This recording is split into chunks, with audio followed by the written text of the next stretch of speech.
Yo, what's up? Dr. Swole here, MD, pro physique athlete. Today I'm going to be sharing a full 5-day hypertrophy program based on the upper-lower split. Upper-lower is a very versatile split setup and it works really well for 5 days per week. It's a very intuitive split structure since you're just dividing your body up into upper body muscles and lower body muscles.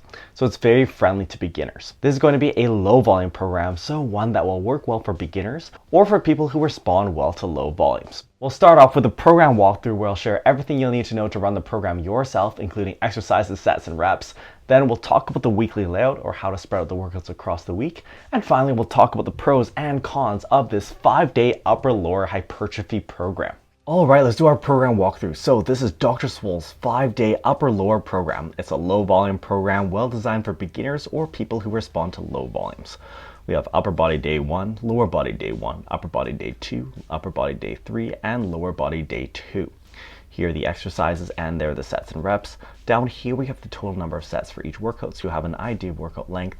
And down here we have the total number of sets for each muscle group each week. You'll see that this is a low volume program. Let's start off with upper body day 1. We kick it off with incline dumbbell bench press for the chest. And we're using a top set back off method here. So you're going to work up to one top heavy set of 6 to 10 reps, followed by 2 back off sets of 6 to 10 reps with about 10% lighter weight. This is a great way to combine some heavier strength work with some lighter volume afterwards. Then we have dumbbell rows for the back, 4 sets of 6 to 10. You can superset between these two movements while you have dumbbells. I have these set as standing bent over dumbbell rows, so basically like a standing barbell row except using dumbbells instead. Make sure that you're bending over at least about 45 degrees for these and trying to get a good stretch at the bottom. Then we have cable press downs for the triceps, 3 sets of 8 to 12.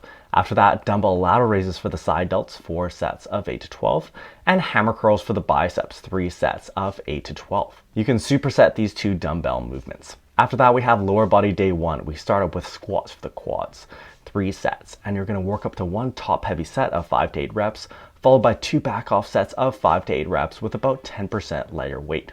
After that, we have barbell hip thrusts for the glutes and hamstrings, 2 sets of 8 to 12. Then we have lunges, which hit the quads, but also the glutes and hamstrings, 2 sets of 8 to 12. And this is 8 to 12 reps on each side. Then we have leg curls for the hamstrings, 3 sets of 10 to 15. And finally, machine calf raises for the calves. We're using a myo rep scheme here. So you're going to work up to one main set of 10 to 15 reps, followed by 5 mini sets of 3 to 5 reps with about 10 seconds of rest in between all of these. The short rest periods will make sure that you're staying close to failure, so you're really getting the most out of each set. This is kind of like a rest pause method. Going on to upper body day 2, we started with barbell overhead presses. This mainly hits your front delts, but also hits a bit of upper pecs and triceps, 2 sets of 5 to 8. Then we have neutral grip lat pull downs for the back, 4 sets of 8 to 12. Dumbbell flies for the chest, 3 sets of 10 to 15. Notice that since we have 3 upper body days, we have the ability to play around with our pressing movements. So we have 2 days where you're prioritizing horizontal pressing, more so pecs, and then we have a day where we can prioritize some overhead pressing as well. On this day, we still have flies, so we're still getting in a bit of pec training, and we're still getting a high frequency of 3 times per week pec training. Going on, we have cable upright rows for the side delts, 4 sets of 8 to 12.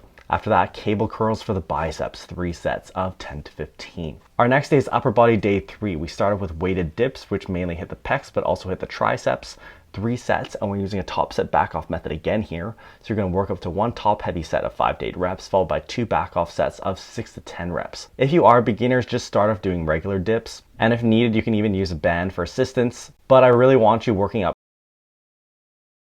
It allows you a lot of control, so you can even add small increments of weight like 2.5 pounds. Next, we have chest supported rows for the back, 4 sets of 10 to 15. Cable overhead extensions for the triceps, 3 sets of 10 to 15. I like these because they really put a stretch on your triceps at the bottom of the movement.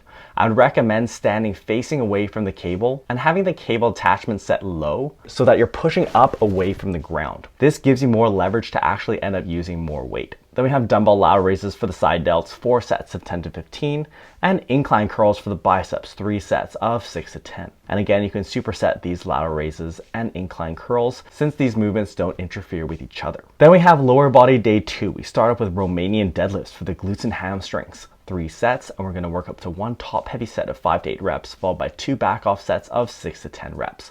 And RDLs are going to be your main glute and hamstring movement of the program. Then we have hack squats for the quads, 3 sets of 8 to 12, followed by leg presses, also for the quads, 2 sets of 8 to 12. While you have the leg press machine, you can follow this by leg press calf raises. We're using a MyRep scheme here again, so you're going to work up to 1 main set of 8 to 12 reps, followed by 5 mini sets of 3 to 5 reps. And I'm equating this as about 4 straight sets. Finally, we have leg extensions for the quads, 2 sets of 10 to 15. Notice that I've split up leg extensions and leg curls on different leg days here. And I split these up specifically rather than having them on the same day for fatigue distribution. Just like how you can think about spreading out your toughest movements on different days, like we did with squats and RDLs here. You can also think about spreading out your easiest movements, which in this case would be your leg extensions and leg curls for the legs. This will make sure that you don't have a really tough day and a really easy day. So think about pairing some tougher exercises with some easier exercises on the same day. Notice that our upper body muscles are getting trained 3 times per week in this program. Pecs here 3 times per week.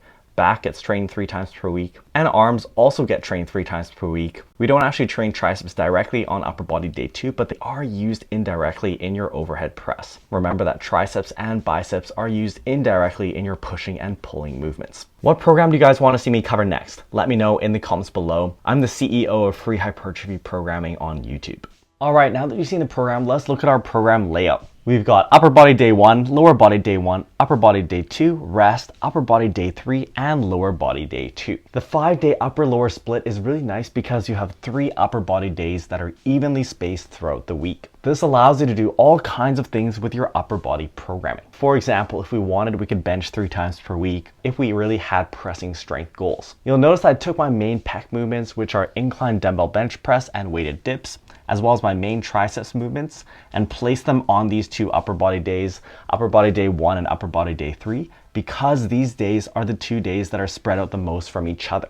It would not be ideal to have 2 main pressing movements on days that are relatively close to each other. That's not saying it can't be done, but if you have the power to set your program however you want, this is the ideal way I would do it. When you have an upper body day and a lower body day coming back to back, you ideally want to have the upper body day coming first. This is because a tough lower body day can impact your upper body day training afterwards, but not so much the other way around. Also, this is a bit of a smaller thing, but you'll notice that upper body day 3 is the longest upper body day, and I placed my toughest movement of the program, RDLs, in this lower body day 2. And I did this because this 2-day segment is relatively less fatiguing than this block of 3 days in a row. So we can take advantage of that by placing tougher movements and workouts in these 2 days. Notice that since upper and lower body days don't interfere with each other, you can place them back to back here. And you do have some flexibility with this program. Not as much as a 4-day upper lower because you just have more rest days to play with there.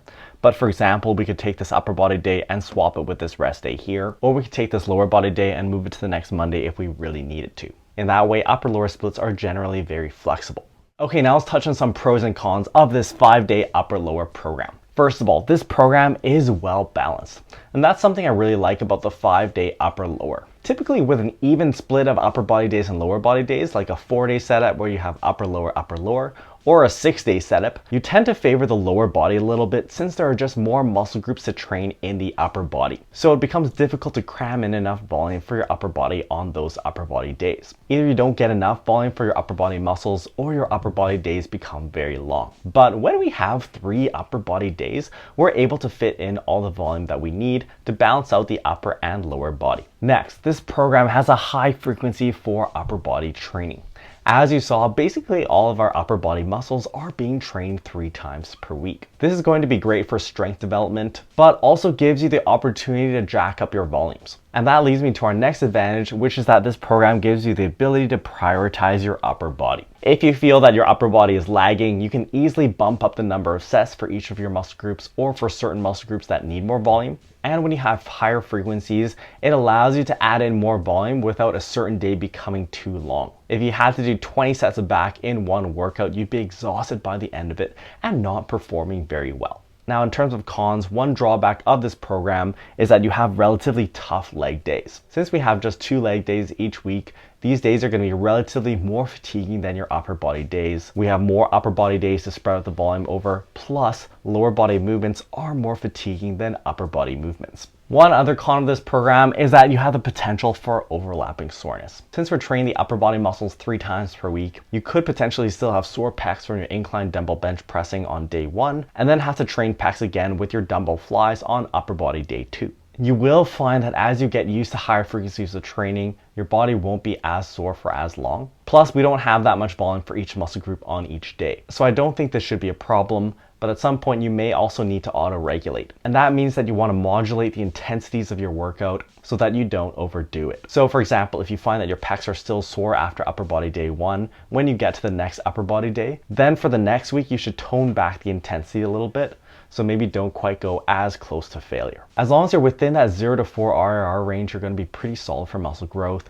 I typically recommend aiming for an RIR of 1 to 2 reps left in the tank for most sets. I will be sharing this program in my Facebook group, so if you want the Excel file, join my Facebook group, link is in the description below, and you can download the program for free. If you want to see another example of a 5-day split that's different from this one, check out this video where I share a full hypertrophy program based on the push-pull legs upper-lower split. This combines the popular push-pull legs and the upper-lower splits into a 5-day program. Something like a split like that might be a little bit simpler for a beginner to follow since you don't have this potential for overlapping soreness with the higher frequencies. Make sure you subscribe to the channel to transform your physique and your life, and we'll see you next time.